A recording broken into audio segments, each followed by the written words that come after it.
अंगूरी मेरे पड़ोसियों के पड़ोसियों के पड़ोसियों के घर उनके बड़े ही पुराने नौकर की बिल्कुल नई बीवी है। एक तो नई इस बात से कि वह अपने पति की दूसरी बीवी है। सो उसका पति दुहाजू हुआ है। जू का मतलब अगर जून हो तो उसका पूरा मतलब निकला दूसरी जून में पड़ चुका आदमी, यानी दूसरे विवाह के जून में। और अंगूरी क्योंकि अभी विवाह की पहली जून में ही है, यानी पहली विवाह की जून में, इसलिए नई नई हुई। और दूसरे वह इस बात से भी नहीं है कि उसका गौना अभी जितने महीने हुए वे सारे महीने मिलकर भी एक साल नहीं बनेंगे। 5-6 साल हुए। प्रभाती जब अपने मालिकों से छुट्टी लेकर अपनी पहली पत्नी की क्रिया करने के लिए अपने गांव गया था, तो कहते ही क्रिया वाले दिन इस अंगूरी के बाप ने उसका अंगोछा निचोड़ दिया था। किसी भी मर्द का यह अंगोछा भले ही अपनी पत्नी की मौत पर आंसुओं से नहीं भीगा होता। चौथे दिन या क्रिया के दिन नहाकर बदन पोंछने के बाद वह अंगोछा पानी में ही भीगा होता है। पर इस साधारण सी गांव की रस्म से किसी और लड़की का बाप उठकर जब यह अंगोछा निचोड़ देता है, तो जैसे वह कह रहा होता है कि उस मरने वाली की जगह में मैं तुम्हें अपनी बेटी देता हूँ और अब तुम्हें रोने की जरूरत नहीं, मैंने तुम्हारा आंसुओं से भीगा हुआ अंगोछा भी सुखा दिया है। इस तरह प्रभाती का इस अंगूरी के साथ दूसरा विवाह हो गया था। पर एक तो अंगूरी अभी आयु में बहुत छोटी थी और दूसरे अंगूरी की माँ गठिया के रोग से जुड़ी हुई थी, इसलिए गौने की बात 5 सालों पर जा पड़ी थी। फिर एक एक कर 5 साल भी निकल गए और इस साल जब प्रभाती अपने मालिकों से छुट्टी लेकर अपने गांव गौना लेने गया, तो अपने मालिकों को पहले ही कह गया था या तो अपनी बहू को भी साथ लाएगा और शहर में अपने साथ रखेगा, और या फिर वह अभी गांव से नहीं लौटेगा। मालिक पहले तो दलील करने लगे थे कि प्रभाती की जगह अपनी रसोई में से वो 2 जनों की रोटी नहीं देना चाहते थे। पर जब प्रभाती ने यह बात कही कि वह कोठरी के पीछे वाली कच्ची जगह को पोत कर अपना अलग चूल्हा बनाएगी, अपना पकाएगी, अपना खाएगी, तो उसके मालिक यह बात मान गए थे। सो अंगूरी शहर आ गई थी। चाहे अंगूरी ने शहर आकर कुछ दिन मोहल्ले के मर्दों से तो क्या, औरतों से भी घूंघट न उठाया था, पर वह फिर धीरे धीरे उसका घूंघट जीना हो गया था। वह पैरों में चांदी की झांझरें पहनकर छनक छनक करती मोहल्ले की रौनक बन गई थी। एक झांझर उसके पाँव में पहनी होती, एक उसकी हंसी में। चाहे वह दिन का अधिकतर हिस्सा अपनी कोठरी में ही रहती थी, पर जब भी बाहर निकलती एक रौनक पाँव के साथ साथ चलती थी। यह क्या पहनी है अंगूरी? यह तो मेरे पैरों की छैल चूड़ी है, और यह उंगलियों में यह तो बिछिया है, और यह बाहों में यह तो पछेला है, और माथे पर आली बंद कहते हैं इसे। आज तुमने कमर में कुछ नहीं पहना? तगड़ी बहुत भारी लगती है, कल को पहनूंगी। आज तो मैंने तौक भी नहीं पहना, उसका टांका टूट गया। कल शहर जाऊंगी, टांका भी गड़वाऊंगी और नाक की कील भी लाऊंगी। मेरी नाक का नक्शा भी था, इतना बड़ा मेरी सास ने नहीं दिया। इस तरह अंगूरी अपने चांदी के गहने एक मड़क से पहनती, एक मड़क से दिखाती थी। पीछे जब मौसम फिरा था, अंगूरी का अपनी छोटी कोठरी में दम घुटने लगा था। वह बहुत बार मेरे घर के सामने आ बैठती थी। मेरे घर के आगे नीम के बड़े बड़े पेड़ हैं और इन पेड़ों के पास जरा ऊंची जगह पर एक पुराना कुआं है। चाहे मोहल्ले का कोई भी आदमी इस कुएं से पानी नहीं भरता, पर इसके पार एक सरकारी सड़क बन रही है और उस सड़क के मजदूर कई बार इस कुएं को चला लेते हैं, जिससे कुएं के इर्द गिर्द अक्सर पानी गिरा होता है और यह जगह बड़ी ठंडी रहती है। क्या पढ़ती हो बीबी जी? एक दिन अंगूरी जब आई, मैं नीम के पेड़ के नीचे बैठकर एक किताब पढ़ रही थी। तुम पढ़ोगी? मेरे को पढ़ना नहीं आता। तो सीख लो ना। क्यों? औरतों को पाप लगता है पढ़ने से। औरतों को पाप लगता है, मर्द को नहीं लगता ना। मर्द को नहीं लगता। या तुम्हें किसने कहा? मैं जानती हूँ। फिर मैं तो पढ़ती हूँ, मुझे भी पाप लगेगा। शहर की औरतों को पाप नहीं लगता, गांव की औरत को पाप लगता है। मैं भी हंस पड़ी और अंगूरी भी। अंगूरी ने जो कुछ सीखा सुना हुआ था उसमें उसे कोई शंका नहीं थी, इसलिए मैंने उससे कुछ न कहा। वह अगर हंसती खेलती अपनी जिंदगी के दायरे में सुखी रह सकती थी तो उसके लिए यही ठीक था। वैसे मैं अंगूरी के मुंह की ओर ध्यान लगाकर देखती रही। गहरे सांवले रंग में उसके बदन का मांस गुथा हुआ था। कहते हैं औरत आटे की लोई होती है, पर कईयों के बदन का मांस उस ढीले आटे की तरह होता है जिसकी रोटी कभी भी गोल नहीं बनती, और कईयों के बदन का मांस बिल्कुल खमीर के आटे जैसा, जिसे बेलने से भी नहीं फैलाया जा सकता। सिर्फ किसी किसी के बदन का मांस इतना सख्त गुंदा हुआ होता है कि रोटी तो क्या, चाहे पूरियां बेल लो। मैं अंगूरी के मुंह की ओर देखती। अंगूरी की छाती, अंगूरी की पिंडलियां वह इतने सख्त मैदे की तरह गुंदी हुई थी कि जिससे मठरियां तली जा सकती थी। और फिर मैंने इस अंगूरी का परवाती भी देखा हुआ है, ठिगने कद का, ढलके हुए मांस का कसोरे जैसा। और फिर अंगूरी के रूप की ओर देखकर मुझे उसके पति के बारे में एक अजीब तुलना सूझी कि परवाती असल में इस आटे की गुंदी हुई लोई को पकाकर खाने का हकदार नहीं, वरन वह इस लोई को ढककर रखने वाला कठवत है। इस तुलना से मुझे खुद ही हंसी आ गई, पर मैं अंगूरी को इस तुलना का आभास नहीं होने देना चाहती, इसलिए मैं उसके गांव की छोटी छोटी बातें करने लगी। माँ बाप की, भाई बहन की और खेत खलिहानों की बातें करते हुए मैंने उससे पूछा, अंगूरी तुम्हारे गांव में शादी कैसे होती है? लड़की छोटी सी होती है, 5-7 साल की, जब वह किसी के गांव के पांव पूछ डालती है। कैसे पूछती है पांव? लड़की का बाप जाता है, फूलों की एक थाली ले जाता है, साथ में रुपए और लड़के के आगे रख देता है।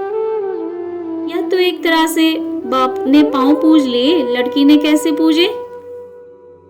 लड़की की तरफ से तो पूजे, पर लड़की ने तो उसे देखा भी नहीं। जी, लड़कियां नहीं देखती। लड़कियां अपने होने वाले पति को नहीं देखती ना। कोई भी लड़की नहीं देखती ना। पहले तो अंगूरी ने ना कर दी, पर फिर कुछ सोच समझ कर कहने लगी, जो लड़कियां प्रेम करती है वे देखती है।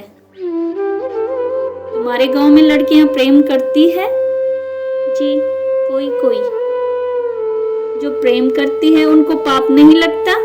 मुझे असल में अंगूरी की वह बात स्मरण हो आई थी कि औरतों को पढ़ने से पाप लगता है, इसलिए मैंने सोचा कि उस हिसाब से प्रेम करने से भी पाप लगता होगा। जी, पाप लगता है, बड़ा पाप लगता है, अंगूरी ने जल्दी से कहा। अगर पाप लगता है तो फिर वे प्रेम क्यों करती हैं?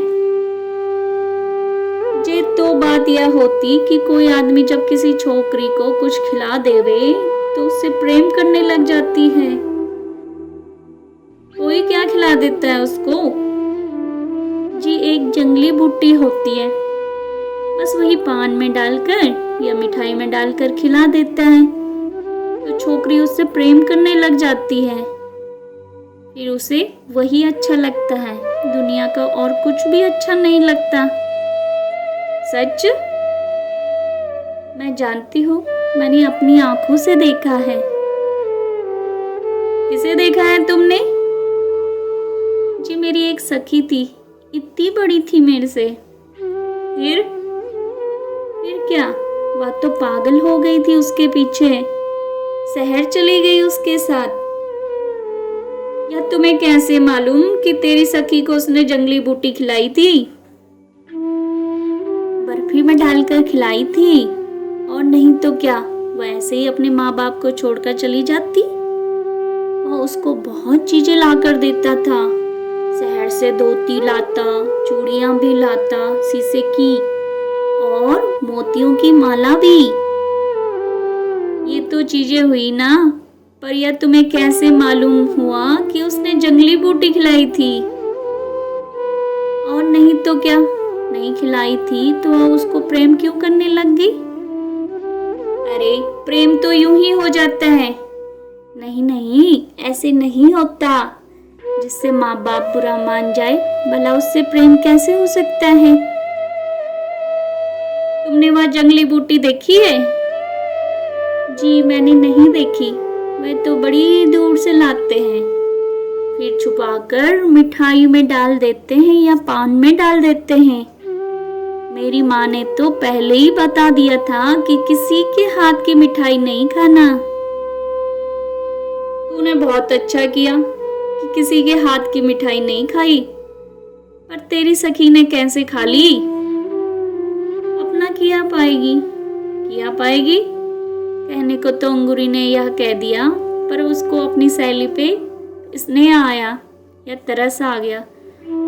दुखे हुए मन से कहने लगी, बावरी होगी थी बेचारी, बालों में कंघी भी नहीं लगाती, रात को उठ उठ कर गाने लगती। क्या गाती थी? पता नहीं क्या गाती। जो उस बूटी को खा लेती वो बहुत गाती है और बहुत रोने लग जाते हैं। बात गाने से रोने पे आ पहुंची थी, इसलिए मैंने अंगूरी से और कुछ न पूछा। और अब बड़े थोड़े ही दिनों की बात है। एक दिन अंगूरी नीम के पेड़ के नीचे चुपचाप मेरे पास आ खड़ी हुई। पहले जब अंगूरी आया करती थी तो छन छन करती 20 गज दूर से ही उसके आने की आवाज सुनाई देती थी, पर आज उसके पैरों की झांझरें पता नहीं कहाँ खो गई। मैंने किताब से सिर उठाया और पूछा, क्या बात है अंगूरी? अंगूरी पहले कितनी ही देर मेरी ओर देखती रही, फिर धीरे से कहने लगी, बिब्बी जी मुझे पढ़ना सिखा दो। क्या हुआ अंगूरी? मेरा नाम लिखना सिखा दो। किसी को खत लिखोगी? अंगूरी ने उत्तर न दिया, एकटक मेरे मुंह की ओर देखती रही। पाप नहीं लगेगा पढ़ने से? मैंने फिर पूछा। अंगूरी फिर भी जवाब न दिया और एकटक सामने आसमान की ओर देखने लगी। वह दोपहर की बात थी। मैं अंगूरी को नीम के पेड़ के नीचे बैठी छोड़कर अंदर आ गई थी। शाम को फिर कहीं मैं बाहर निकली तो देखा अंगूरी अब भी नीम के पेड़ के नीचे बैठी हुई थी। बड़ी सिमटी हुई थी, शायद इसलिए कि शाम की ठंडी हवा देह में थोड़ी थोड़ी कपकपी छोड़ रही थी। अंगूरी की पीठ के पीछे थी। अंगूरी के होठों पर एक गीत था, पर बिल्कुल सिसकी जैसा। मेरी मुंदरी में लागो नगीनवा, हो बैरी कैसे काटो जौवनवा। अंगूरी ने मेरे पैरों की आहट सुन ली, मुंह फेर देखा और फिर सब सामने अपने गीत को अपने होठों में समेट लिया। तो बहुत अच्छा गाती है अंगूरी। सामने दिखाई दे रहा था कि अंगूरी ने अपनी आंखों में कांपते हुए आंसू रोक लिए और उनकी जगह अपने होठों पर एक कांपती हंसी रख ली।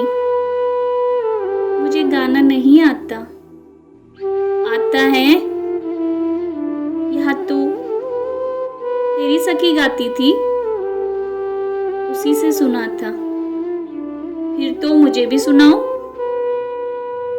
ऐसे ही गिनती है बरस की, 4 महीने ठंड होती है, 4 महीने गर्मी और 4 महीने बरखा। ऐसे नहीं, गा के सुनाओ। अंगूरी ने गाया तो नहीं, पर 12 महीनों को ऐसे गिना दिया जैसे यह सारा हिसाब वह अपनी उंगलियों पर कर रही हो। 4 महीने राजा ठंडी होवत है, थर थर कांपे करेजुआ। 4 महीने राजा गर्मी होवत है, थर थर कांपे पवनवा। 4 महीने राजा बरखत होवत है, थर थर कांपे बदरवा। अंगूरी। अंगूरी एकटक मेरे मुंह की ओर देखती रही। मन में आया कि इसके कंधे पर हाथ रख के पूछूं, पगली, कहीं तुमने भी तो जंगली बूटी नहीं खा ली? मेरा हाथ उसके कंधे पर रख भी गया, पर मैंने यह बात पूछने के स्थान पर यह पूछा, तूने खाना भी खाया या नहीं? खाना? अंगूरी ने मुंह ऊपर उठाकर देखा। उसके कंधे पर रखे हुए हाथ के नीचे मुझे लगा कि अंगूरी की सारी देह कांप रही थी। जाने अभी अभी उसने जो गीत गाया था, बरखा के मौसम में कांपने वाले बादलों का, गर्मी के मौसम में कांपने वाली हवा का और सर्दी के मौसम में कांपने वाले कलेजे का, उस गीत का सारा कंपन अंगूरी की देह में समाया हुआ था। यह मुझे मालूम था कि अंगूरी अपनी रोटी का खुद ही आहार करती थी। प्रवासी मालिकों की रोटी बनाता था और मालिकों के घर ही खाता था, इसलिए अंगूरी को रोटी का आहार नहीं होता था। इसलिए मैंने फिर कहा, तुझे आज रोटी बनानी है या नहीं? अभी नहीं। सवेरे बनाई थी, चाय पी थी? चाय? आज तो दूध ही नहीं था। आज दूध क्यों नहीं लिया था? वह तो मैं लेती ही नहीं। वह तो तू रोज चाय नहीं पीती? पीती हूँ। फिर आज क्या हुआ? दूध तो वह राम तारा हमारे मोहल्ले का चौकीदार है, सबका साझा चौकीदार, सारी रात पहरा देता है। वह सवेर सार खूब उनिंदा होता है। मुझे याद आया जब अंगूरी नहीं आई थी, वह सवेरे ही हमारे घरों से चाय का गिलास मांगा करता था, कभी किसी के घर से और कभी किसी के घर से, और चाय पीकर वह कुएं के पास खाट डालकर सो जाता था।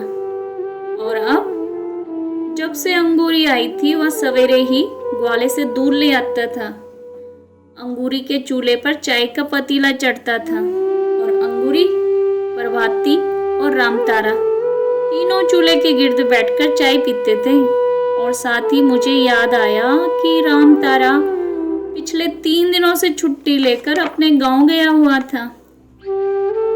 मुझे दुखी हुई हंसी आई और मैंने कहा, और अंगूरी, तुमने 3 दिन से चाय भी नहीं पी होगी ना? अंगूरी ने जुबान से कुछ न कहकर केवल सिर हिला दिया। तो रोटी भी नहीं खाई होगी? अंगूरी से बोला न गया। लग रहा था अगर अंगूरी ने रोटी खाई भी होगी तो न खाने जैसी ही। रामतारे की सारी आकृति मेरे सामने आ गई। बड़े फुर्तीले हाथ पांव, एक हरा बदन जिसके पास हल्का हंसता हुआ शर्माती आंखें भी थी और जिसकी जुबान बात करने का एक खास सलीका था। अंगूरी जी करके, और अंगूरी, कहीं जंगली बूटी तो नहीं खा ली तूने? अंगूरी के मुंह पर आंसू बह निकले। इन आंसुओं ने बह बहकर अंगूरी की लटों को भिगो दिया और फिर इन आंसुओं ने बहकर उसके होंठों को भिगो दिया। अंगूरी के मुंह से निकलते अक्षर भी गीले थे। अंगूरी कहने लगी, मुझे कसम लगे मैंने कभी उस रामतारे के हाथ से मिठाई भी नहीं खाई। मैंने तो कभी पान भी नहीं खाया। न जाने कैसे सिर्फ चाय में ही उसने जंगली बूटी दे दी। और आगे अंगूरी की सारी आवाज उसके आंसुओं में डूब गई। धन्यवाद।